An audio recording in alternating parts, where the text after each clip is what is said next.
va voir.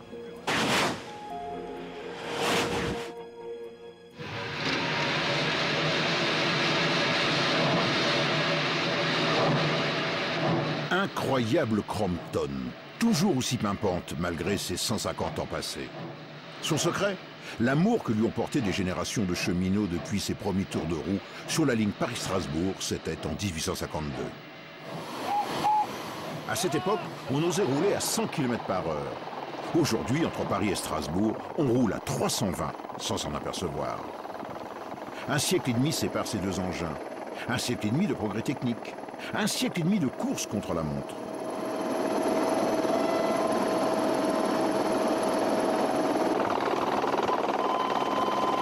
Car dès sa naissance, le chemin de fer, s'il voulait s'imposer, se devait de rouler vite, très vite, toujours plus vite. Jusque dans les années 50, la vitesse commerciale des trains ne dépassait pas 140 km/h pour les plus rapides. Mais face à la concurrence naissante de l'aviation, et surtout le développement de l'automobile, si le train voulait survivre, il fallait qu'il roule beaucoup plus vite. Car à cette époque, curieusement, on ne connaissait pas les limites du chemin de fer.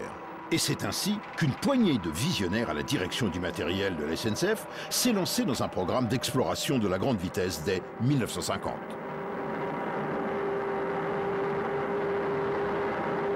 L'apothéose ayant été dans la longue ligne droite des Landes, dans le sud-ouest de la France, les 28 et 29 mars 1955, les 331 km/h d'une BB et d'une CC remorquant un matériel de série sur une voie classique.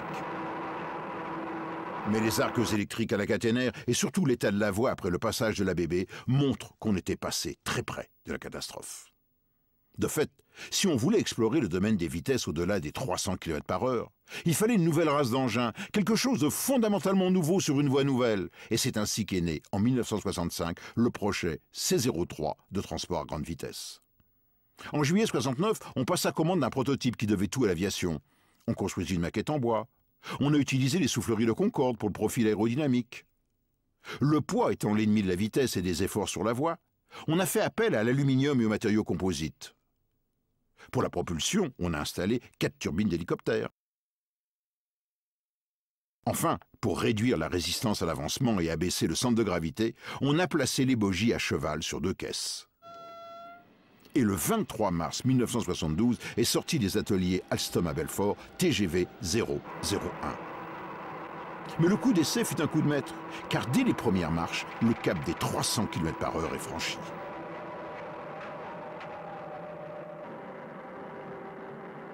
.001 a été un banc d'essai roulant unique au monde. Et durant 6 ans, de 1972 à 1978, 001 a parcouru plus de 400 000 km, dont 200 marches à plus de 300 km/h. Mais la crise de l'énergie est passée par là. Adieu les turbines à gaz, vive l'électricité pour les rames de série sur la nouvelle ligne Paris-Lyon. Et à voie nouvelle, nouveau record. Et le 26 février 1981, le TGV roule à 380 km/h. 154, 380 km/h, 155, encore 1 km. Encore 1 km. 380, on voulait le faire pour garantir à nos voyageurs. À l'époque, on me demandait si on allait mettre des ceintures de sécurité dans les TGV. Qu'on pouvait rouler largement au-delà des 260, 270 que nous visions. 380, c'était un essai de confort, j'allais dire, pour conforter les voyageurs que c'était absolument pas risqué de rouler à telle vitesse sur les rails. Accessoirement, je peux dire, on voulait connaître quand même, commencer à explorer les limites de notre système. Oui, quelles étaient les limites réelles du chemin de fer? 10 ans plus tard, le 18 mai 1980, sur la ligne TGV Atlantique, dans une descente après la gare de Vendôme, c'est la vitesse stupéfiante de 515,3 km/h.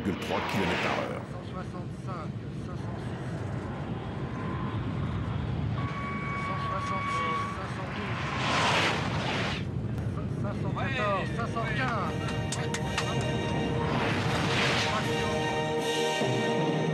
Ce jour-là, on touchait aux limites du chemin de fer.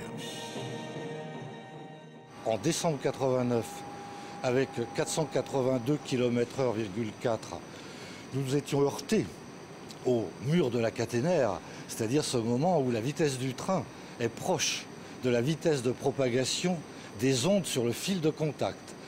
On s'est rendu compte qu'à 515 à l'heure, la dynamique du train, la dynamique des bogies, tout ça, ça passait très très bien. Et on s'est rendu compte que ce que l'on avait fait sur la caténaire nous permettait de repousser ce qu'on appelle la vitesse critique de la caténaire. Donc tout ça, ça allait très bien. Donc on était tout à fait convaincus et les dépouillements, l'analyse précise de toutes les mesures l'a confirmé qu'on n'avait pas atteint les limites de ce que j'aurais tendance à appeler les fondamentaux du système ferroviaire. C'était la puissance qui nous avait limités. Mais ce n'est pas un vrai fondamental de la grande vitesse. Ce que je n'aurais probablement pas imaginé, c'est que 17 ans plus tard, car il y a 17 ans que ces événements se sont passés, nous aurions l'audace, entre guillemets, de retenter une nouvelle campagne exploratoire des très grandes vitesses, cette fois jusqu'à 550 km/h et au-dessus. Audace, oui.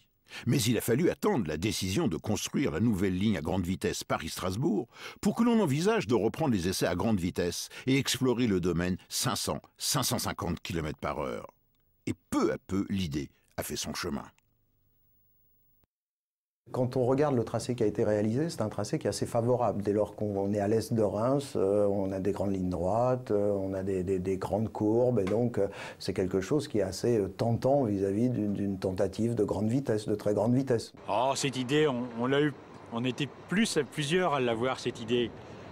Disons que depuis 2-3 ans, ça me tournait dans la tête parce qu'il y a différents projets de la SNCF qui permettaient d'avoir une puissance forte, relativement forte sur une rame, le projet de rame à grande capacité, ce genre de choses. Quand les gens sont venus me dire, écoutez, est-ce qu'on ne peut pas recommencer? La France est championne du monde, elle peut faire encore mieux avec une ligne nouvelle, avec le nouveau matériel Alstom et avec les techniciens de la SNCF. Moi j'ai dit banco, on va proposer à Réseau Ferré de France et à Alstom de battre notre propre record de vitesse sur rail. Je me rappellerai toute ma vie, et je pense que vraiment je me rappellerai toute ma vie, c'est le vendredi 26 août, vers 9 h du matin, quand un responsable de la SNCF, Alain Le Guellec, m'a appelé en me disant « T'es assis ?» Oui, je suis assis. Eh bien, t'y vas maintenant. Tout de suite, j'ai dit « Ça sera une rame poste d'abord, parce que c'était le dernier petit enfant de la SNCF. Et ça sera un tronçon duplex, parce que je pensais qu'il fallait faire avec l'accouplement d'une motrice poste et d'un tronçon duplex. Ça me semblait nécessaire pour avoir la puissance. Et voici le résultat. On prend une rame de série TGV Est. On ne conserve que les deux motrices d'extrémité, mais survitaminées, en augmentant leur puissance de 40%.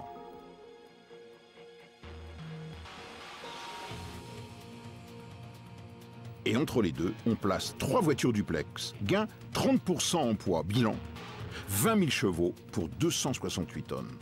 Mais cela n'est pas suffisant pour rouler au-dessus de 500 km/h.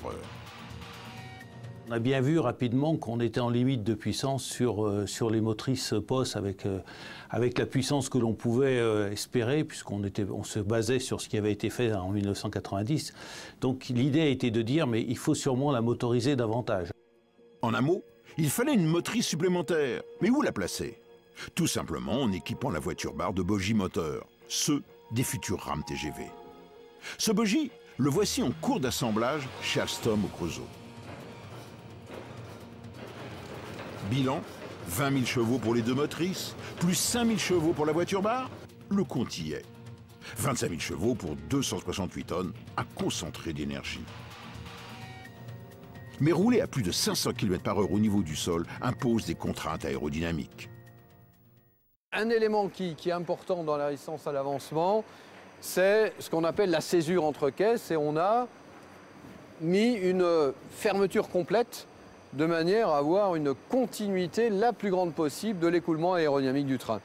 Sur les motrices, là où on n'avait pas besoin des pantographes, on a enlevé les pantographes et on a mis un capotage pour caréner les motrices. On a fait la même chose sur certains espacements de dessous de caisse. Et en même temps, on a aussi travaillé le pantographe. Le pantographe, c'est l'organe qu'il y a sur le captage. On a travaillé les lois de pilotage, parce que pour cette campagne d'essai, contrairement à 90, on a un pantographe dont on peut en permanence régler l'effort de contact. On a travaillé l'archet, on a mis un archet avec une seule bande pour avoir la masse en tête, c'est-à-dire là au contact la caténaire la plus faible possible, de manière à avoir un pantographe qui suit bien les ondulations du fil de contact. On a surtendu la caténaire de manière à ce qu'on peut appeler la vitesse critique de la caténaire, c'est-à-dire la vitesse du train au-delà de laquelle ça se passe mal, soit la plus élevée possible. Et là, on l'a surtendu à 4 tonnes, ce qui fait que la vitesse critique de la caténaire est 620 km/h. Largement au-dessus de ce qu'on fera jamais lors de cette campagne d'essai. Donc en travaillant à la fois la caténaire et le pantographe, finalement, on a un système qui permet d'avoir un très bon captage. Ajouter des roues de plus grand diamètre pour respecter la vitesse de rotation des moteurs.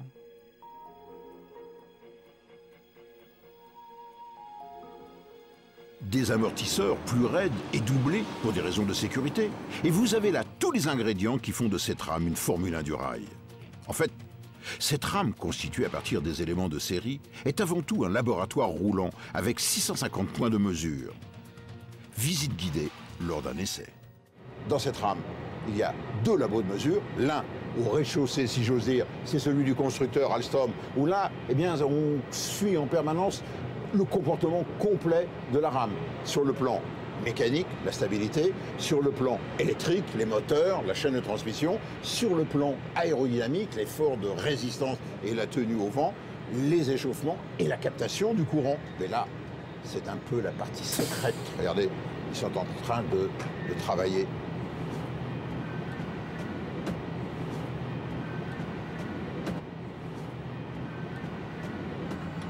Pardon.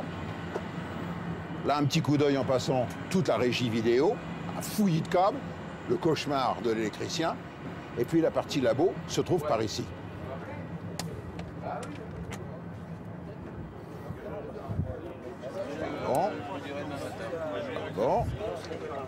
Pardon. Il y a du monde. Vous savez pourquoi? Parce que ici, c'est en quelque sorte le PC de décision. Il y a à la fois une partie labo, surtout ce qui concerne disons, la sécurité de la rame, et puis ici, il y a pouvoir de décision, de savoir si on fait l'essai, si on le continue, si on l'arrête. Suivez-moi. Là, on arrive dans la partie vraiment mesure, essai. Et alors, on suit, disons, à 4 niveaux. Il y a la stabilité de la rame, bien entendu, la partie mécanique. Il y a l'échauffement. On va voir si l'huile des roulements et des carters ne chauffent pas trop. Il y a la partie aérodynamique sur le comportement. Et puis, il y a aussi la captation, vous voyez, captation du courant, on la suit en temps réel. Regardez bien le travail du pantographe à plus de 500 km/h. C'est stupéfiant. Il ne décolle pas de la caténaire. Au ralenti, on voit nettement la formation des arcs électriques. Et surtout, le fait qu'ils sont entretenus pour éviter toute coupure de traction. Enfin, regardez bien la faible importance du soulèvement, avec la détente des pendules, seulement 17 cm contre 25. Plus loin, au fond du laboratoire, l'équipe chargée d'enregistrer les accélérations des bogies. C'est le reflet de la tenue de voie de la rame. C'est capital pour la sécurité. Si je vois une instabilité de bogie se produire, à ce moment-là, j'interviens au niveau de ce bouton-là, qui me permettra de déclencher une alarme sonore auprès du mécanicien, qui a ordre d'ailleurs d'effectuer un ralentissement dans les plus brefs délais. Kilomètre 195 dans la dernière grande courbe de la zone d'essai, vitesse de la rame entre 500 et 550 km/h.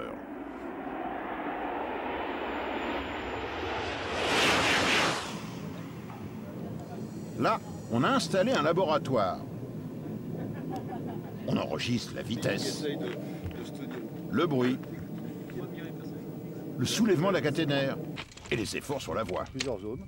Donc ça, c'est pour mesurer les vibrations verticales engendrées par le passage du convoi. Tout à fait. Donc en fait, on mesure l'effort vertical et l'effort latéral sur le rail, sur la file haute et sur la file basse. Regardez bien, nous sommes dans l'une des courbes, mais pas n'importe laquelle. Elle fait 16 km de rayon. Vous savez qu'en chemin de fer, on doit incliner la voie ferrée. Donc cette ligne qui a été tracée pour 320 km/h, en temps normal, le rail extérieur par rapport au rail intérieur est relevé de seulement 51 mm. Mais là, dans cette zone d'essai, eh bien, on a fallu modifier, relever beaucoup plus le rail extérieur. On l'a relevé de 79 mm. Autrement dit, regardez bien que ce niveau à bulle, il y a 13 cm de différence entre le rail intérieur et le rail extérieur. Mais c'est pas tout. Lorsque la rame va arriver, elle est en quelque sorte à plat sur sa voie. Et d'un seul coup, elle va voir le rail extérieur se relever. Et ceci se passe sur seulement 130 mètres. 130 mètres à la vitesse où elle roule, c'est moins d'une seconde. Autrement dit, en moins d'une seconde, la rame va en quelque sorte se soulever, ce qui engendre bien entendu une accélération, donc un effort. Et ça, c'est l'un des objets de cet essai.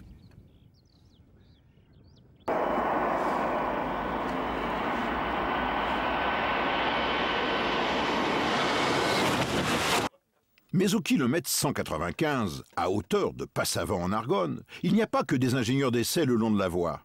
Il y a le public, les passionnés du chemin de fer, leur point de rendez-vous, les ponts. Ils viennent de toute l'Europe pour ne pas rater l'événement du siècle. Lancé comme un éclair à plus de 550 km/h. Et ils attendent des heures un hypothétique passage avec pour seul repère le bruit qui précède la rame. Je vous dis, ça va être quelque chose qui va être stressant. Parce que ça va passer, ça va... Moi, pour moi, ça va être... Regardez le v'là. Le v'là, regardez.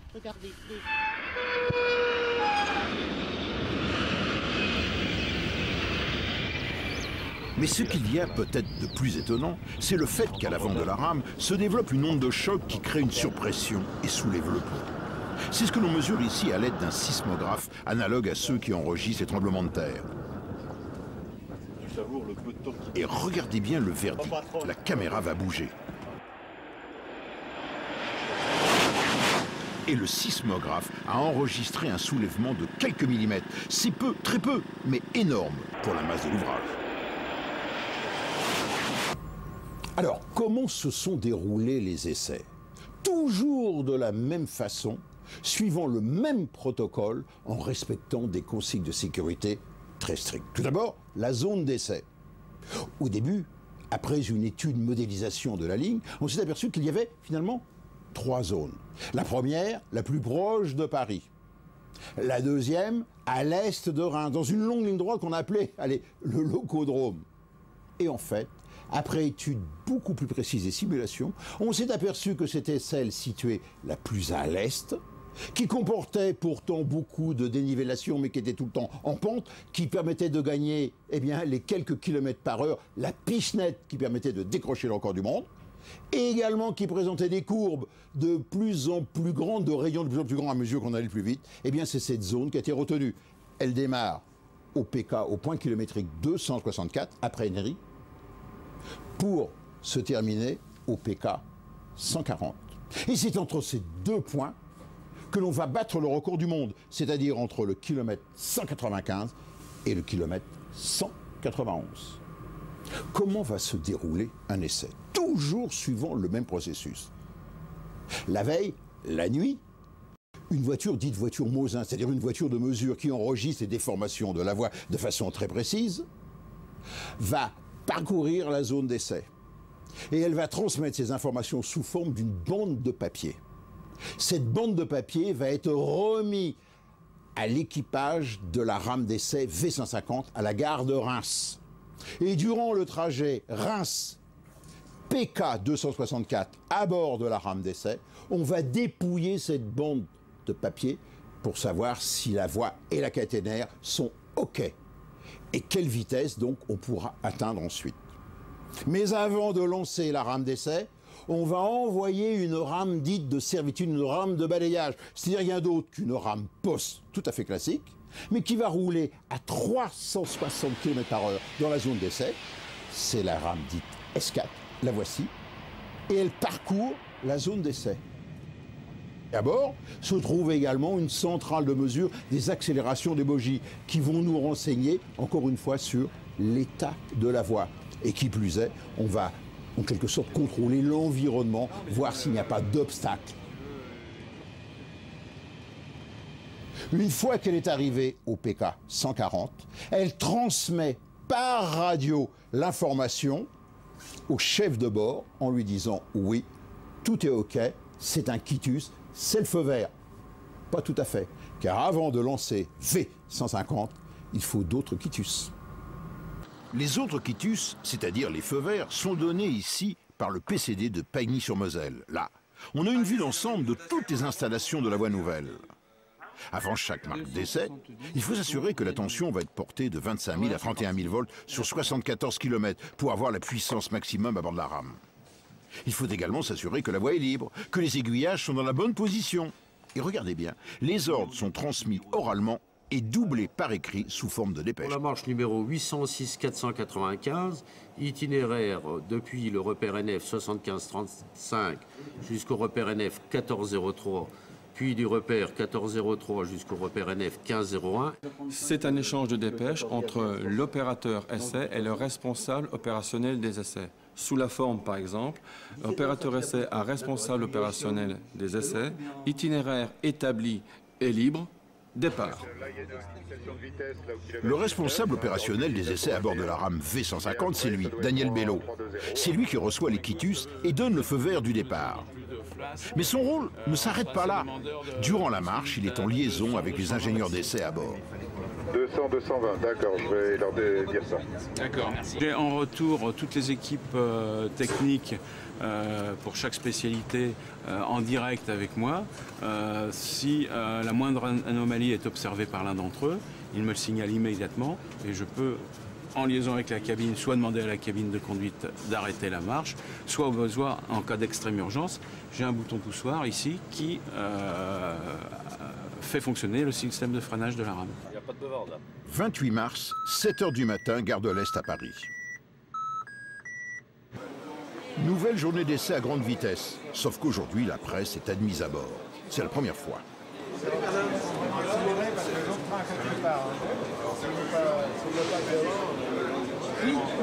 Mais on va...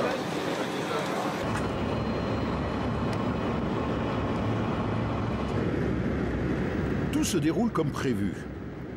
Au bout de 8 minutes, on atteint les 500 km/h. 9 minutes 57. On remonte toujours en vitesse. Voilà.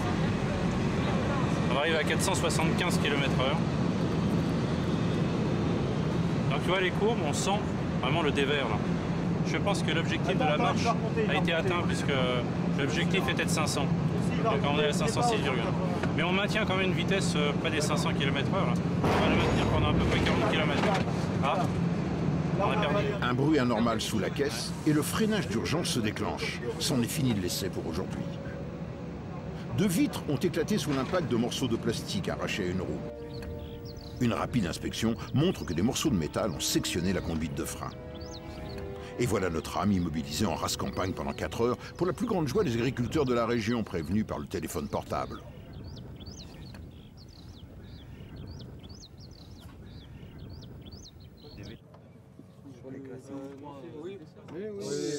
Le directeur des essais d'Alstom, François Lacotte, garde son sang-froid. Il en a vu d'autres. Ce sont les essais, mais ce sont des essais, hein, c'est tout. Mais il y en a un qui a tout vu en direct, c'est Vincent, un ingénieur d'essai. Dans le laboratoire, son rôle précisément est de surveiller les freins. Et regardez bien, alors qu'on roulait à grande vitesse, le bogie est mitraillé par des morceaux de plastique. Le freinage d'urgence se déclenche à 500 km/h. C'est une vitesse qui n'avait jamais été essayée en freinage d'urgence. Donc c'est-à-dire qu'on met tous les freins au maximum et on regarde le comportement notamment des disques. Alors ces disques avaient été essayés au banc pour vérifier que l'on peut freiner de 500 à 0. Thermocouple, c'est un thermocouple. Et regardez bien, le disque rougit. La température va atteindre 600 degrés. Bel essai grandeur nature. On ne pouvait pas rêver mieux.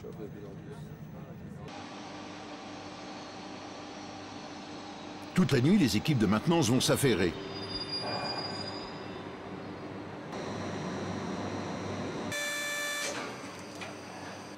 Ici, on inspecte les capteurs de mesure sur la roue du bogie avant.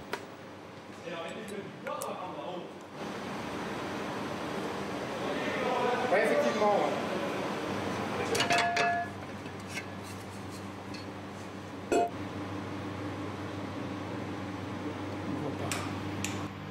Là, on resserre tous les écrous de fixation des amortisseurs.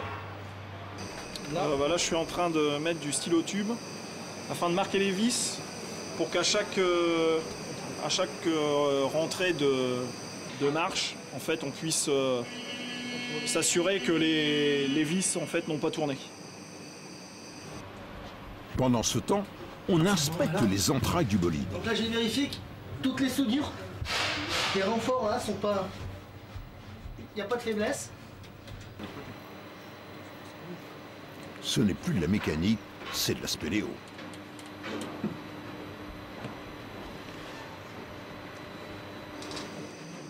On prélève l'huile dans la transmission pour mesurer l'usure des pièces. Oui, rien n'est laissé au hasard. Tout est inspecté jusqu'aux fixations des sangles sur la toiture. Ça sert à brider le capot, ici, à éviter qu'il se soulève avec l'air. Surtout à des vitesses comme ça, on n'a pas le droit à l'erreur, donc on est d'autant plus attentionné à ce qu'on fait et on redouble de vigilance, hein, contrairement à ça, la sécurité. 29 mars, 5 h du matin, à 10 minutes de marche du Technicentre entre les deux conducteurs d'essai. Eric et Patrick. Petite marche, histoire de se décontracter, car c'est le grand jour tant attendu.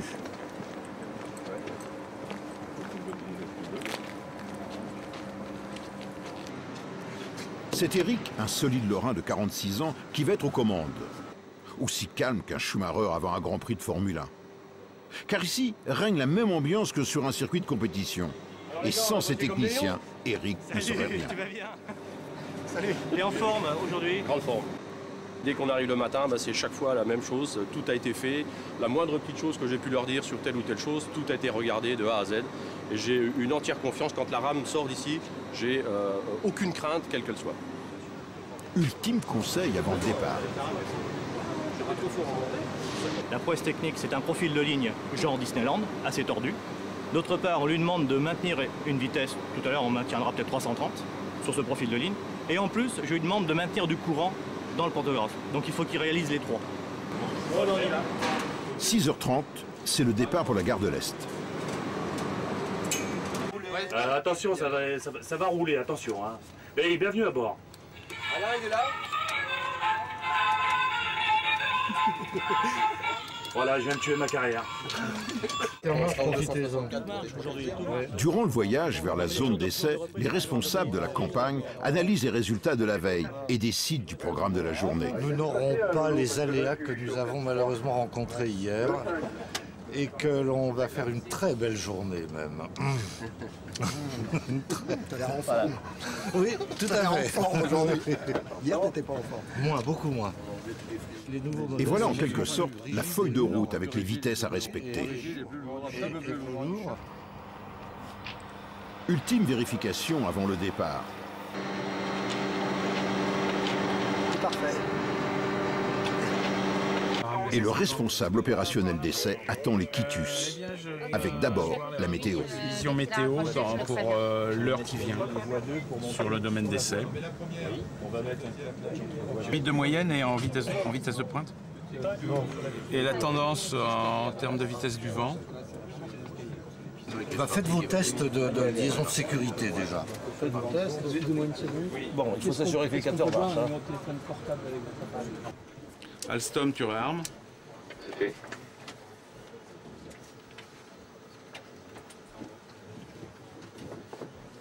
Cabine, tu peux refermer le DJ. Test du BP Urge Labo. C'est reçu en cabine. Test terminé et OK. Ok.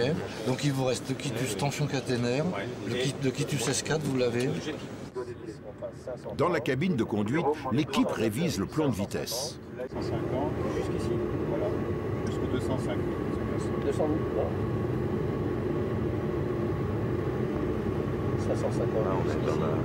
Un capteur qui déménage, il a tout de suite la visualisation. Au dernier moment, Pierre Delphos a des doutes sur les capteurs du bogie avant. Toujours eux. De vérifier que c'est bien comme ça. Jérôme, pour Daniel.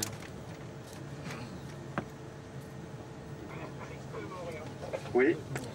Jérôme, en cas de défaillance de l'accélération transversale du bogie 9, tu as un accéléromètre de secours. Oui, sur le 9. Peux-tu instantanément passer de l'un à l'autre? Sur ton enregistrement papier, par exemple.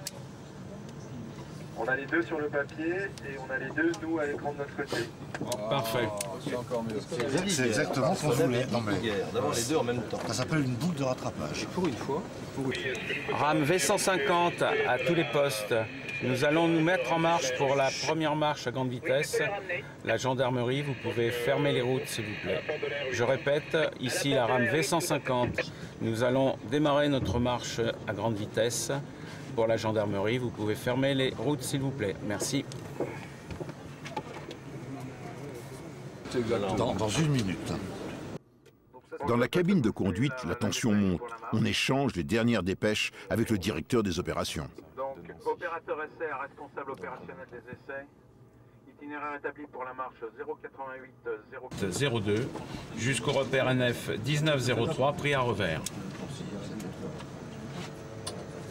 Ok Daniel, donc je répète, itinéraire établi pour la marche 08802 jusqu'au NF 1903, pris à revers. C'est exact. La Beau du Bas, es-tu prêt? Nous sommes prêts. La Beau du Haut, es-tu prêt? Nous sommes prêts. Alors départ. Là on démarre.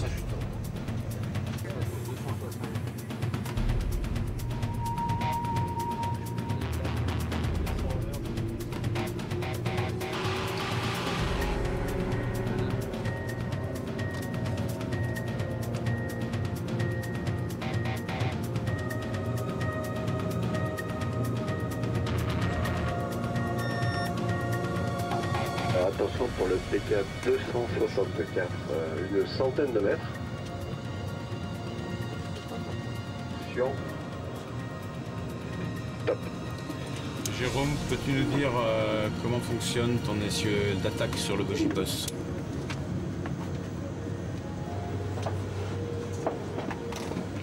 Alors, on fait des réglages là pour le moment. Et la jauge qui donnait des soucis, que dit-elle?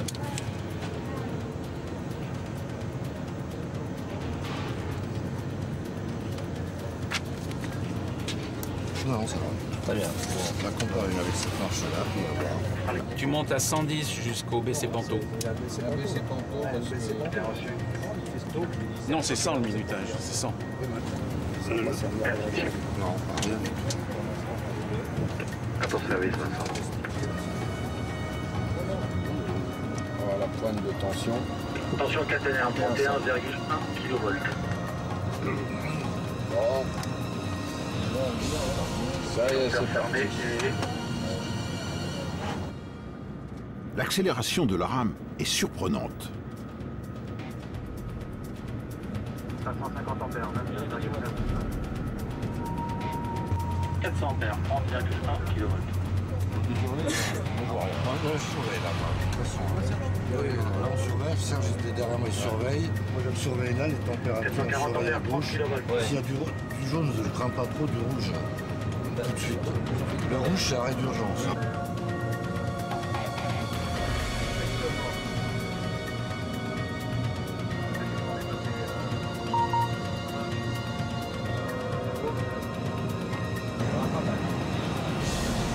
Rattrapage de fil du 244.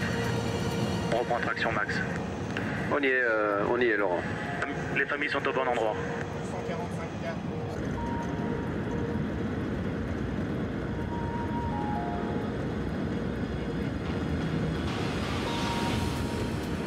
Il surveille particulièrement ce gamma T Bogie. Soudain, une alarme de température passe au rouge. Une température de pompe qui a divergé. Fausse alerte. D'accord. On a un point en rouge.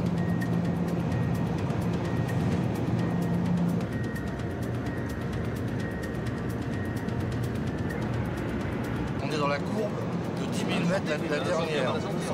On va sortir de la courbe à 470.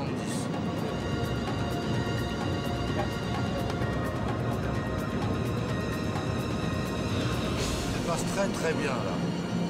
480. Des gamma Bogie, Daniel. Daniel Bello ne quitte pas des yeux les enregistrements des mouvements des bogies. Le cap des 500 est franchi au bout d'8 minutes.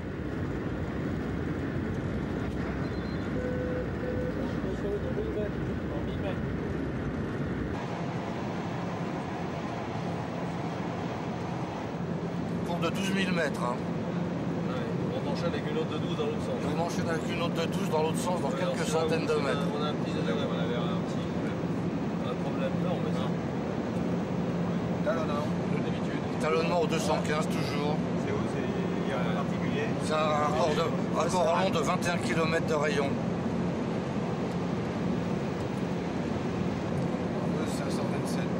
527, 28. Et regardez bien, incroyable, on va passer les aiguillages à 530 km/h.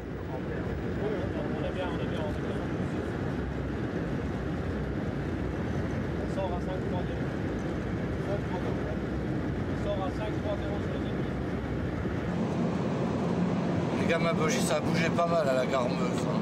Ah bon? Oui. Bah, ça bouge pas mal, ouais. Mais c'est pas critique, hein. Ah non, comme toujours. Hein. Au 209, 530.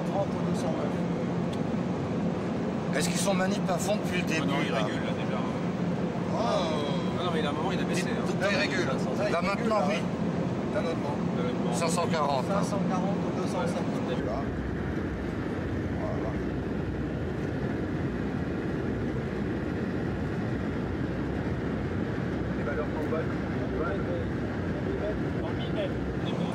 On va voir sur les améliorés, parce qu'on les a pas encore roulés. C'est bien calé, l'avion. On a bien passé, c'est la course, la deuxième, l'avant-dernière courbe de 16 000. 539. Ok. 540, on la passe, ouais. Impeccable. C'est bien, hein. Ah oui, impeccable. Ok. Non. On arrive dans l'alignement et courbe à gauche la dernière courbe à gauche de 15 000, de 16 000. Et ça passe. 5, 6, 5. VMAX. Allez. VMAX. 5, 6, 7, 8. VMAX, ça veut dire feu vert pour le record. R300, cela la sortie est un peu hard. Non, ça va. Ah oui, c'est pas grave. C'est la sortie de la courbe à 16 est un peu hard. Puis il y a la 25 000 derrière. La 25 000 derrière est pas extra. Oui, bah oui. 130 mètres. Écoutez ce bruit, ce n'est plus celui d'un train, c'est déjà le bruit d'un avion.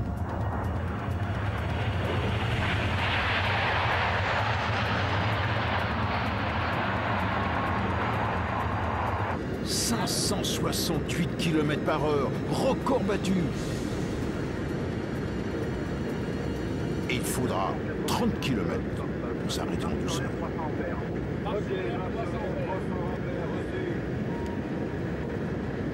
Allez, c'est bon. Après, un coup de freinage électrique et on arrête. Daniel Bello se détend. Freinage électrique. Freinage électrique engagé. Freinage électrique 100%, alors 100%. 100%. Non, discussion. Évitons la discussion, parce qu'ils attendent. S'ils savent effectivement quelle est l'origine, eux ils suivent. Non, les boîtes d'essieu, c'est remarquable, elles se comportent. Parfait. La jauge qui casse, ça sert, c'est effectivement imparable. Dans la cabine de conduite, Eric a enfin le sourire. De la part de l'équipe de conduite, bravo messieurs pour la vidéo et la vodka. Bravo à vous. C'est pas très facile de faire beaucoup mieux. On essaye de faire mieux mardi. À chaque fois, on fait 4 ou 5 de mieux mardi. Ouais. Ça s'est bien passé. On a parfaitement abordé le diagramme de vitesse qui était prévu. Et puis la rame s'est vraiment bien comportée. Pas une seule disjonction, rien du tout. C'était vraiment une marche superbe. Oui, mais j'ai vu là, c'était un pilotage très fin. Hein, c'était au goutte à goutte. Bah oui, effectivement, on est au ce qu'on dit les petits pouillèmes de manipulateurs. C'est vraiment mettre les quelques watts qu'il faut en plus pour réussir à atteindre ce qu'on veut. Merci Georges. Bon, on arrive au-delà de passer la vitesse de 530 km/h, 520, 530 km/h. Bah, les kilomètres défilent très très vite et il y a besoin d'une très très grande vigilance, beaucoup de concentration pour bien suivre, respecter le polygone de vitesse qui nous est imposé. Est-ce que vous avez le sentiment qu'elle était, vous étiez à fond ou elle avait encore de quelque chose dans le ventre? Sincèrement, je crois qu'il lui en reste encore un petit peu dans le ventre. Oui, je crois qu'on peut dire qu'il y en a encore un petit peu dans le ventre et on essayera de faire un petit peu plus vite. Bravo Eric, merci. En attendant, Eric, en bon pilote, va saluer les équipes techniques. C'est pas tout seul, c'est grâce à vous. Hein. Allez, ben voilà, non, c'est pas fini, c'est pas fini. Hein. C'est pas fini. Ouais. D'accord. C'est pas mal. C'est pas mal. Ça va le faire. Il nous en reste encore un petit peu. Et la prochaine fois, on l'emmène. Toi, t'es pas bon. On t'avait dit 5, 6, 7, 8. Oui, attendez. Vous m'avez dit ça. Quand j'étais au labo du Var, Georges Palais m'a dit si jamais tu fais 5, 6, 7, 8, tu offres à boire à toute la rame. T'as mis le frein à main? Il y avait encore le frein. Pas le frein à main, mais les 4 demi, on peut faire. Dès que t'es en forme, tu fais un truc. 4 demi, on peut faire. Bonne marche. Oui. Et ce jour-là, l'atmosphère était à l'euphorie. Avec le petit vent, et puis il faut pas couper au dernier moment, quoi, tu vois. Oui, mais enfin là, c'était pour le 5, 6, 7, 8. On va aller dire bonjour à la boîte Alstom. On n'a pas trop bougé, ça a été?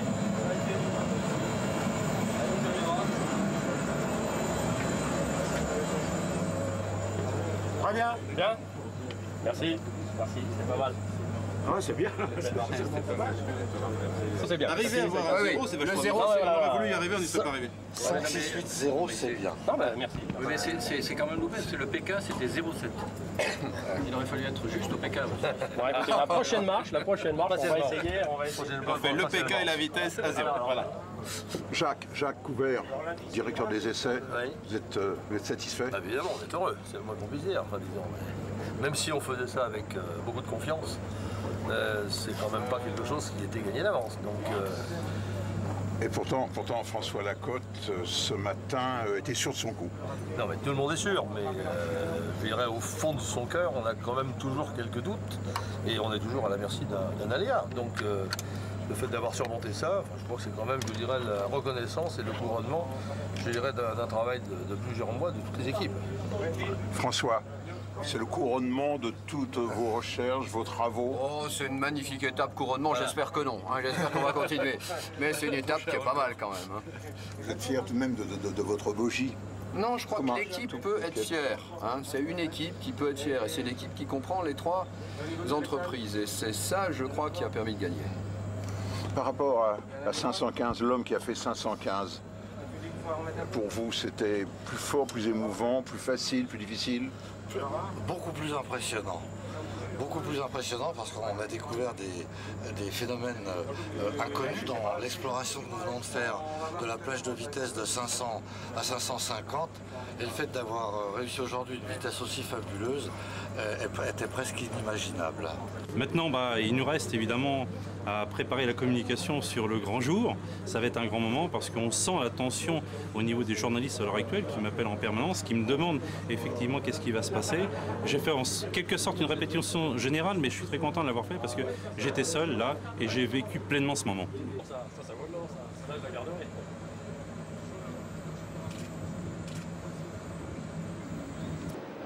Et 4 jours plus tard, le 3 avril, on remet cela, en espérant faire encore mieux. Mais cette fois-ci, la partie va se jouer en direct, devant les caméras du monde entier, et avec une centaine d'invités à bord. Bonjour, madame.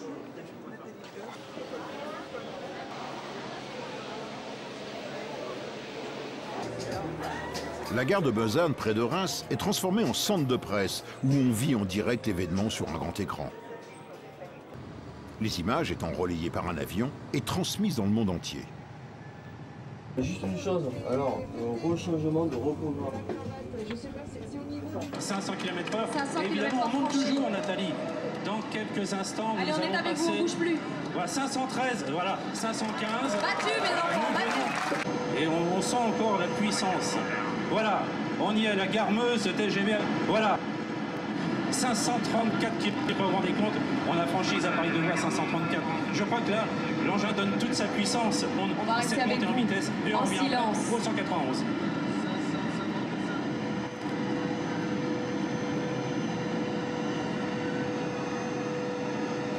Ça y est, record battu. L'objectif de l'opération, je le rappelle, 540 km/h. Regardez, on est passé à l'aise. On est à 568, déjà pratiquement 20 km de plus. Et ça continue toujours à monter. Nathalie, regardez, on est au 202. C'est encore 11 km pour pouvoir monter la puissance. C'est un moment historique qu'on vient de vivre.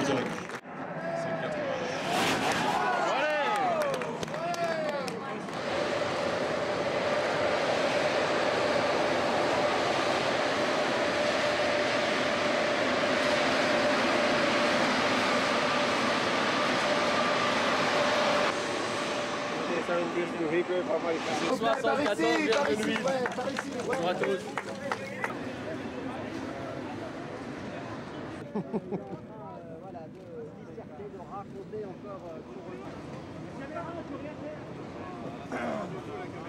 Et comme on est en Champagne, la tradition est respectée.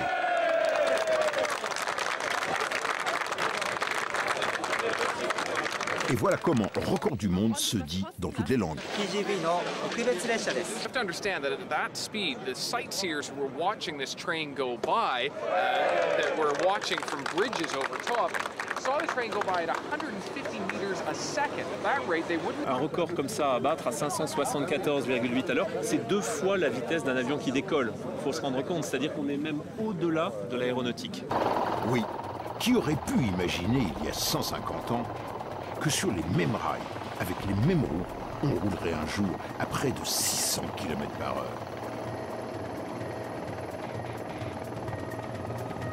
Et ce n'est pas fini.